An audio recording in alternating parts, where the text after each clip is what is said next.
तो हमें पढ़ने हैं आज एलोट्रॉप्स ऑफ सल्फर।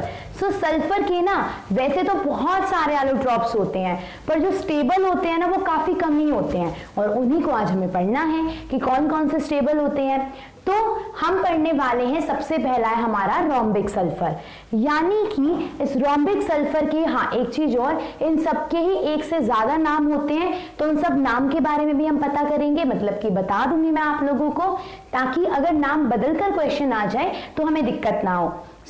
हमारा सबसे पहला है रोम्बिक, या इसी का ही नाम होता है अल्फा सल्फर, या इसी को ही बोला जाता है ऑक्टाहेड्रल सल्फर। तो ये तीनों के तीनों नाम एक ही एलोट्रॉप के हैं सल्फर के, यानी इसी को रोम्बिक बोला जाता है, अल्फा सल्फर भी और ऑक्टाहेड्रल भी। तो जो आपका अल्फा सल्फर होता है, ऐसे ही मैंने आगे लिखा हुआ है बीटा सल्फर, और मैंने लिखा हुआ है मोनोक्लिनिक भी। जब आप सॉलिड स्टेट नाम का ना एक चैप्टर आता है हमारे पास स्टार्टिंग के अंदर, तो उसके अंदर हमें यह बताया जाता है कि अलग अलग शेप्स होती हैं सॉलिड यूनिट सेल्स की, यानी जैसे हम रोम्बिक पढ़ते थे, मोनोक्लिनिक पढ़ते थे, क्रिस्टल लैटिस की शेप। वहीं से ही निकली है कि अल्फा सल्फर की शेप रोम्बिक होने की वजह से इसको रोम्बिक सल्फर भी बोल देते हैं, ऐसे याद रख सकते हैं। बीटा सल्फर की शेप मोनोक्लिनिक होने की वजह से इसलिए मोनोक्लिनिक सल्फर भी बोल देते हैं, तो ऐसे भी हम इसे याद रख सकते हैं। और रोम्बिक का ही एक और नाम दे दिया ऑक्टाहेड्रल। सो अल्फा बीटा, ठीक है, अल्फा वाले को रोम्बिक, बीटा वाले को मोनोक्लिनिक, ठीक है। आगे बात करते हैं। आगे हमारे पास में क्या है कि जो अल्फा सल्फर होता है उसका कुछ इस टाइप का स्ट्रक्चर होता है, जबकि बीटा सल्फर का जो स्ट्रक्चर है वो कुछ ऐसा होता है। अब वो राजा के मुकुट के जैसा दिख रहा है ना, किंग ऑफ क्राउन की तरह। तो जो आपका अल्फा सल्फर होता है इसकी शेप ऐसे क्राउन की तरह होती है, क्राउन की तरह। अब जैसे जो हमारा फास्फोरस होता है वो P4 की फॉर्म में एग्जिस्ट करता है, ऐसे ही सल्फर S8 की फॉर्म में एग्जिस्ट करता है। S8, फास्फोरस क्या था, P4 था। इसकी जो शेप होती है अल्फा सल्फर की, क्राउन शेप इसकी होती है, और इसके अंदर S8 यूनिट्स, यानी जो सल्फर की जो यूनिट्स हैं वो अरेंज होती हैं पैरेलल, जबकि जो बीटा सल्फर होता है इसके अंदर भी S8 यूनिट होती हैं, पर वो अरेंज होती हैं एंटी पैरेलल मैनर में। Anti parallel manner, parallel manner. इसका कलर होता है डार्क येलो, इसका कलर होता है डल येलो, यानी वो बिल्कुल ब्राइट सा डार्क सा येलो कलर दिखा रहा है, जबकि वो फीका सा डल सा येलो कलर दिखाता है। ठीक है, यहां तक की बात। अब देखो ऊपर वाले स्ट्रक्चर को देखो, सिर्फ इस वाले को 8 सल्फर जुड़े हुए हैं, यानी 8 सल्फर है, 1 2 3 4 5 6 7 8, मतलब कि 8 सल्फर है। ऐसी एक यूनिट हो गई, एक पूरा का पूरा स्ट्रक्चर तैयार हो गया।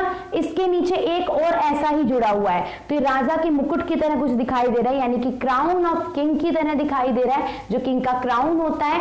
और ये एक के नीचे एक बिल्कुल लगे हुए हैं, यानी कि पैरेलल अरेंजमेंट में है। जबकि यहाँ पर एक यूनिट तो ऐसी है, दूसरी उसको पलट के यानी उल्टी करके लगा रखी है, तो मतलब कैसे है वो, एंटी पैरेलल अरेंज है। सो अल्फा सल्फर होता है क्राउन शेप का स्ट्रक्चर, पैरेलल अरेंजमेंट होती है। बीटा स्ट्रक्चर जो सल्फर होगा उसका मोनोक्लिनिक भी नाम होता है, और शेप कैसी होती है, इसकी शेप हम नहीं बता सकते अच्छे से, बस जो S8 यूनिट होंगे वो एंटी पैरेलल मैनर के अंदर अरेंज होंगे। अल्फा सल्फर, अल्फा मतलब सीधा पैरेलल, बीटा सल्फर मतलब कि एंटी पैरेलल। ठीक है, अच्छा, इसमें भी S8 यूनिट है, इसमें भी S8 यूनिट है। इसका कलर डार्क येलो है, इसका कलर डल येलो है। ठीक है, आगे चले। अल्फा सल्फर हो गया, बीटा सल्फर हो गया। उसके बाद में अल्फा सल्फर से बीटा सल्फर बनाया कैसे जा सकता है, यानी कि जब तक 3 कितना है आपका 369 केल्विन, तो अल्फा सल्फर को अगर 369 केल्विन तक हीट किया जाता है तो वो बीटा सल्फर के अंदर रहता है। यानी कि अल्फा सल्फर को जब 369 केल्विन तक, मैंने बोला है सिर्फ 369 केल्विन तक तो बीटा सल्फर एग्जिस्ट करता है। इससे ज्यादा अगर मैं टेम्परेचर को करूंगी तो वापस से बीटा सल्फर किस में कन्वर्ट हो जाता है, अल्फा सल्फर के अंदर।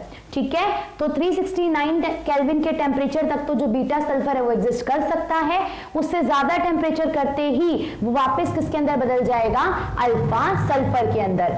ठीक है, ये वाला पॉइंट क्लियर हो गया। ऐसे ही टेम्परेचर वाले आगे के 2 केसेस और हैं। ऊपर वाला केस बताने से पहले मैं बता रही हूं S2 यानी ये भी क्या है, सल्फर का एक एलोट्रॉप ही है। तो जैसे यहां पर मैंने बताया था कि 369 केल्विन के टेम्परेचर तक तो बीटा सल्फर एग्जिस्ट करता है, पर अगर उससे ऊपर टेम्परेचर को करा हमने, हाई टेम्परेचर प्रोवाइड किया, तो वो किस में कन्वर्ट हो जाएगा, अगेन अल्फा सल्फर के अंदर। ऐसे ही इन द सेम वे क्या होगा, अगर जो H2 सल्फर है, यानी H2 सल्फर आता कब है, अब आपने ऑक्सीजन गैस सुनी है, नाइट्रोजन गैस सुनी है, कभी S2 गैस सुनी है, इतने कॉमन टेम्परेचर पे क्योंकि वो होती ही नहीं है।